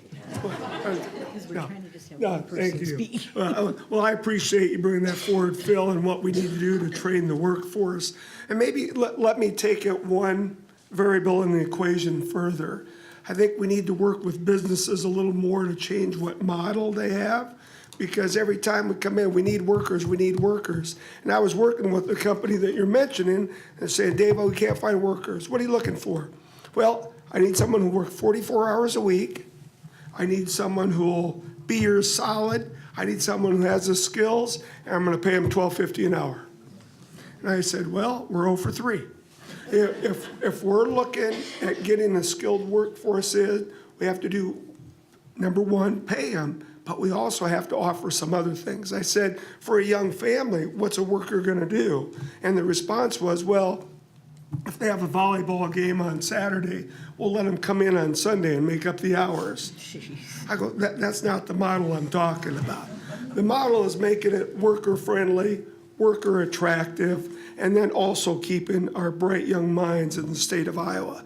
So I think it's going to be a partnership between business and training institutions on how we go further down the road in Iowa. Guys, I'm a little taller. My name's Jessica Roman. I live in North Liberty. I'm here as an educator and a parent of a high school student who thinks maybe she wants to go into education. And this piggybacks kind of nicely off of what Dave said about keeping our best and brightest in our state. Her question to me the other night after picking up to the Gazette for 3 days in a row was, why should I stay here? And I said, that's a good question. I think her philosophy probably needs to be have brain will travel. And I never, ever thought in the 40 years I've lived in this state since birth that I would ever tell my kid, get out. This kind of frame of thought began a little over a year ago when we were told that there would not be a Wisconsin-style gut of collective bargaining. I stood in that Capitol that night for hours, and ironically, there was a large group of Americans for Prosperity members taking up a majority of the seating in the rotunda as we watched person after person after person say this is not good for Iowa educators or Iowa public employees. Since then, in this last year, at least 40 that we know of, possibly more, of Iowa's 160 school districts have gutted teacher contracts. The cost of benefits have outpaced their wages. Teachers in one district were told they could recoup those wages by working athletic events for $10 an hour. Teachers in another district were told if they can no longer afford their health insurance for their children, they should apply for the state Hawkeye or CHIP for their kids. So thinking about less government and saving money in government, this seems counterintuitive that now teachers are applying for state assistance health insurance for their children because their wages are not keeping pace with their benefits. To me, this was the beginning of the devaluation of Iowa public education. Now we see the vouchers bill, we see the supposed attacks on IPERS, whether they're true or not, I don't know. My question is, what would you say to these teachers today who are finding themselves applying for state aid for their kids and who are working athletic events on the weekends when they should be home with their families to recoup their lost wages? How would you still defend that decision today? I would say that I've already talked to them. I have visited every single school district in my district since the collective bargaining bill was passed. I'm not saying your characterizations don't exist elsewhere, but they have not existed when I have visited with people one-on-one. The doom and gloom that you portray isn't happening in House District 73, and if it is and I'm not being told about it, please reach out. Because I have every single teacher on my email list. I visited every single school board, every single superintendent, and every single principal. Not one, not 5, not 10, not one complaint similar to what you said has happened in my district. If they are and I've been told about it, please reach out to me. But I made a concerted effort to reach out and see the impact, and in fact, the opposite. I've had teachers in Wilton that are Democrats that don't even like me. And they say, you know what, we've got a better negotiation setting this time. I'm just not hearing the stuff that you're saying, I'm sorry. So when school leadership changes, as school boards do, and that changes, what will your response be? If there's problems coming up, we'll fix them, but they're not existing right now in House District 73 from the schools that I've personally visited and reached out and asked teachers those questions. So House District 73 teachers, you heard it, Yes. an open invitation to give them give Representative Kaufmann documentation Please. about the other side of the story, because I don't believe that is true for all. And I have heard those horror stories as well. Teachers that are being asked to work additional hours with no compensation. All kinds of issues that have come up with health insurance, that people are making less money than they did last year because they are paying a greater percentage of their health insurance. There are horror stories out there, and we need to make sure people hear them. The teachers and the people in that House district need to make sure that Representative Kaufmann hears them.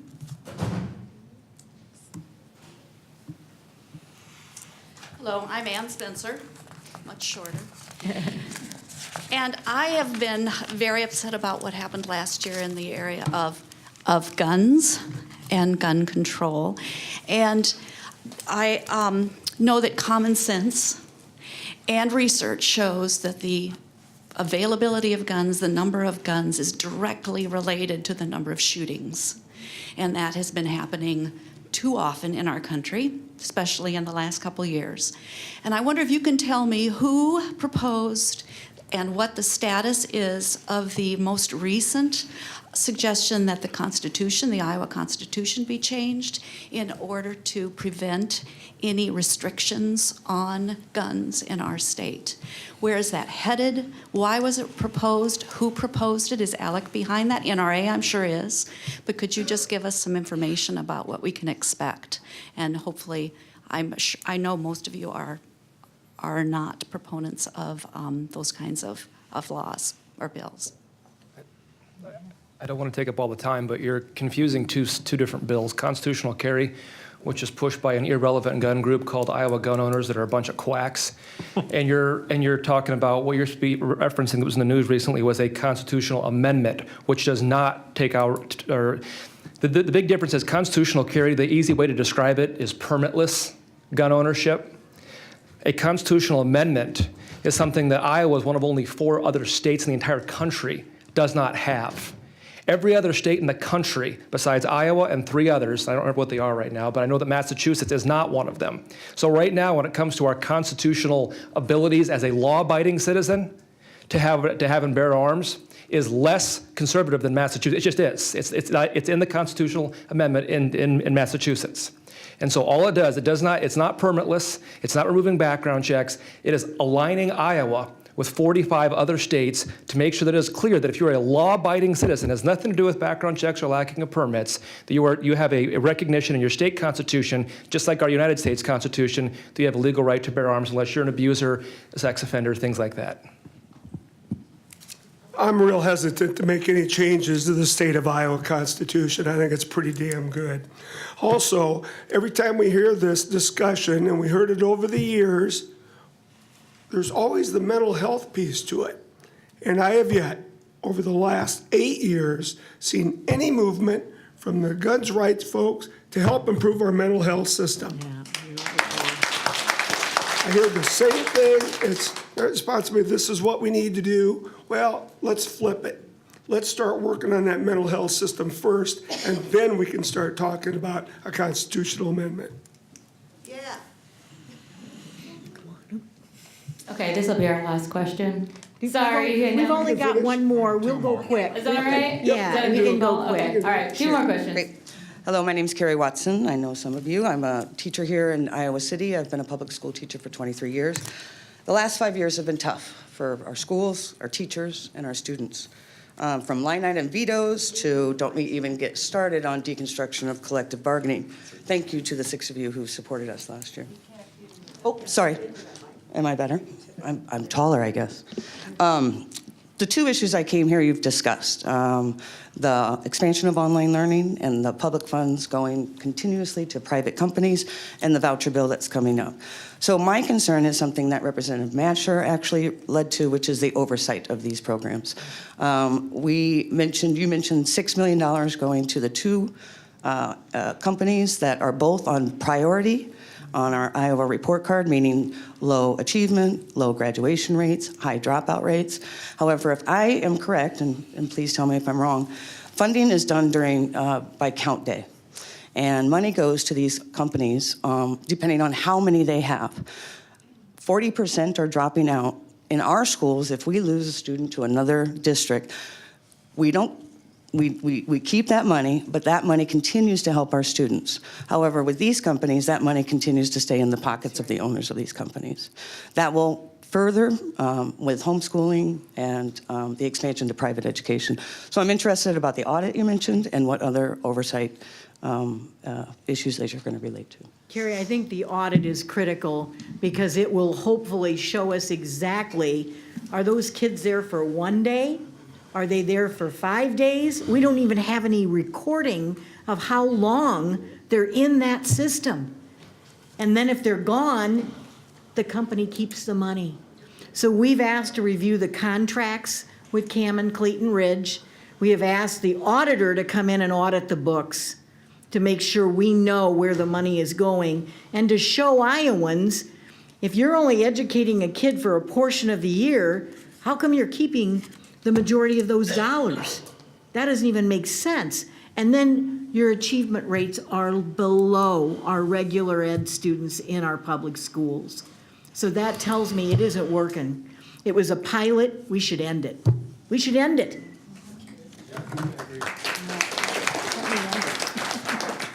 My name's Ron Brosine, and I know I'm speaking to the wrong audience here. I'm a Second Amendment advocate. I did 4 years in the United States Army. I got out in 1970, and I've had a concealed carry ever since then, and I rarely go anywhere unarmed. It scares me when Joe wants to pass a law that would criminalize my right to defend myself wherever I want to go. It's already a problem. If my son calls me and asks me to pick up my granddaughter at school, I got to worry about what I'm going to do with the thing. So I throw it in the glove box, I lock it, I unload it, and I put the clip in my pocket. I'm not supposed to go into the mall. Most shootings happen in places where guns are outlawed. School systems, public malls, places like that. So unless you're willing to provide a secure perimeter with metal detectors and armed guards, I don't think you have a right to tell me I have to leave my weapon at home and deprive me of the ability to defend myself and my family. And that's my big problem with where you don't want me to go into grocery stores and the mall unarmed.